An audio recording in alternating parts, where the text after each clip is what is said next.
Hey everyone, welcome back to our channel. If you're new here, please subscribe. I'd really love that. If you're returning, how you doing? What we're going to be talking about right now is an update, or really it's more information on what's going on in Bangladesh, okay?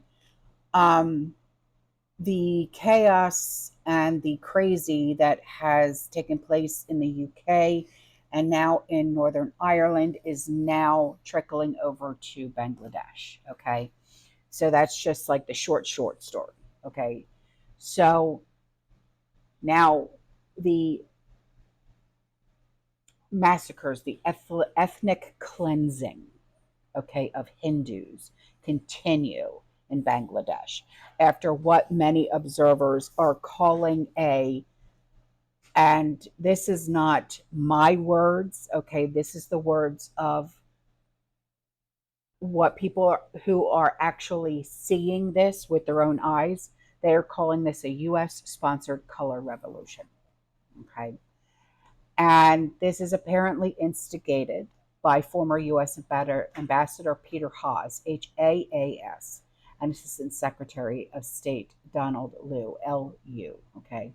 India is evacuating its citizens right now from Bangladesh as Muslim squads are targeting Hindus and even their former communist allies. So, America, it is time that we wake up and confront the brutal reality unfolding right now in Bangladesh, okay? So, like I said, they have started evacuating non-essential diplomatic personnel from Dhaka, and that's Dhaka, flying 400 people from Dhaka to New Delhi. And that happened yesterday on Wednesday, August 7th, 2024, on special flights. Now, Hindu houses and businesses were attacked. They were looted by mobs in at least 27 districts yesterday. Close to 25 people have perished. Over 150 were hospitalized in the fire at the Zabir International Hotel, which was set on fire by protesters, and that happened on Monday. In a video that these Islamist extremists can be seen encircling a victim who has perished, who is lying on the ground, checking their no area for circumcision, shouting Hindu, Hindu over the corpse. And the crowd that was hovering over the perished victim were laughing, realizing that the man is a Hindu because he's not circumcised.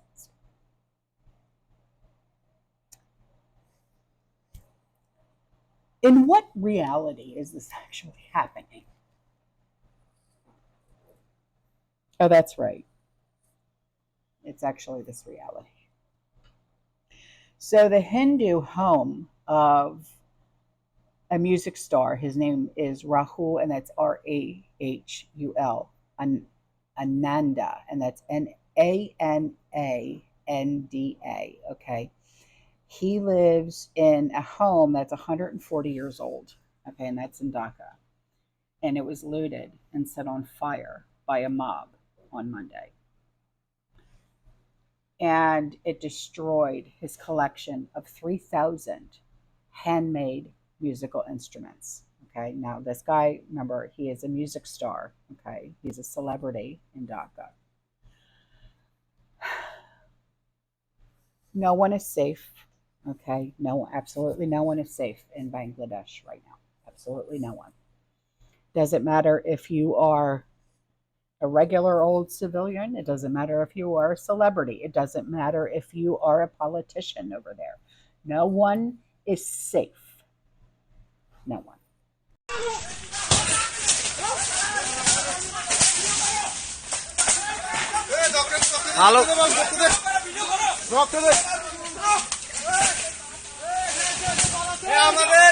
আমাদের হরকুমার পাড়ায় এখানে খানসেমা থানার জয়গঞ্জে হরকুমার পাড়ায় আগুন দেওয়া হয়েছে।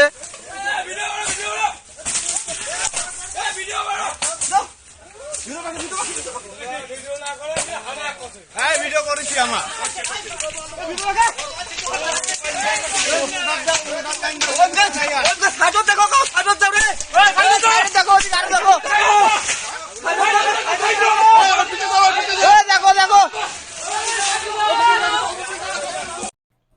So while Western globalist media who are loyal to this regime portray the violent coup against the elected prime minister and the Hindu genocide in Bangladesh as some sort of victory of democracy.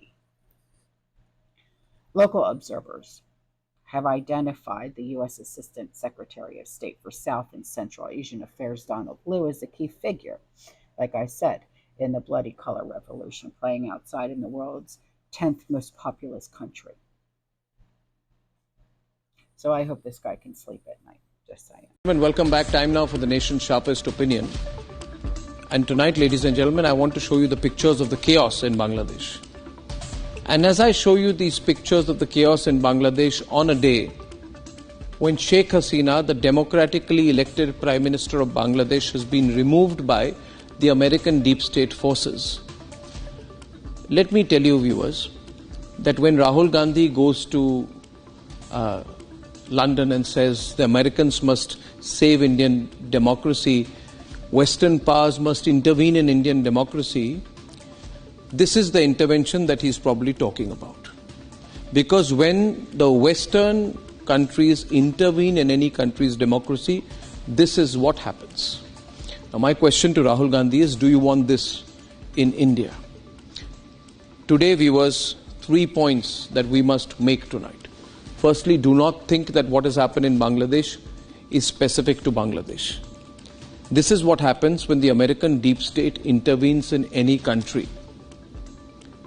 Right? And when people within the country's so-called democratic system who do not believe in the election process or who lose the election process go crying to America asking for help, like the BNP and the Jamaat-e-Islami have gone crying to America saying, we can't defeat Sheikh Hasina, help us. America intervenes and this is what happens. Our country goes to the ruin. So 3 clear points that I want to make to all the viewers of Republic tonight. This is why, ladies and gentlemen, the only thing we need in India is nationalism, a sense of nation first. Sheikh Hasina was a nationalist leader. Today, Bangladesh has lost a leader who could stand up to China, who could stand up to America, who said nation first on her own terms. The Americans didn't like it, the Chinese didn't like it. This is what they have done, and this is what is happening on the streets of Dhaka. Ladies and gentlemen, my second point tonight is this. America says, please allow the peaceful gone mad. Is this a peaceful protest? People are being hacked across Bangladesh. Islamist forces are out. Leaders of communist parties are being murdered, killed. Is this a peaceful protest? Is this a student protest? It's not a student protest. It is a radical Islamist protest. People in India who say that the Modi government does not respect institutions should remember that this is what America does when you allow them to come into our country. Do these protesters, so-called protesters who I consider hoodlums, Islamists, ladies and gentlemen, do they respect institutions?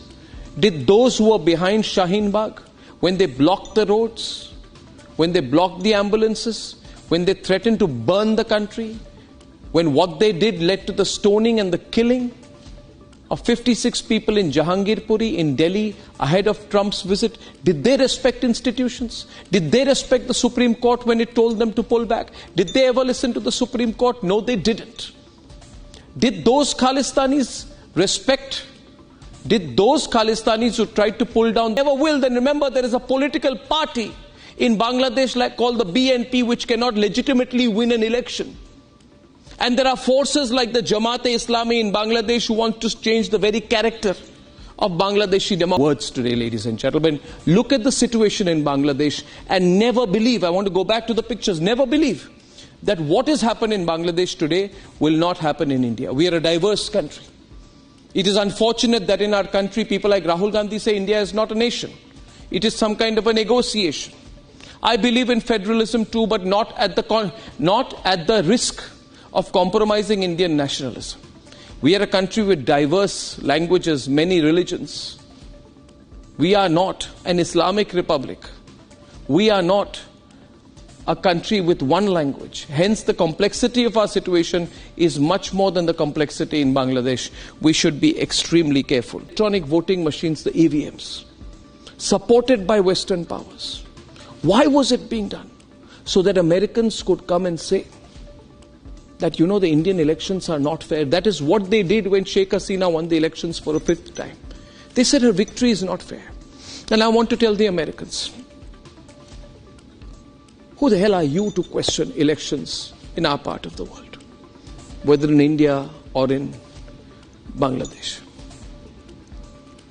Do we question what's happening in your country?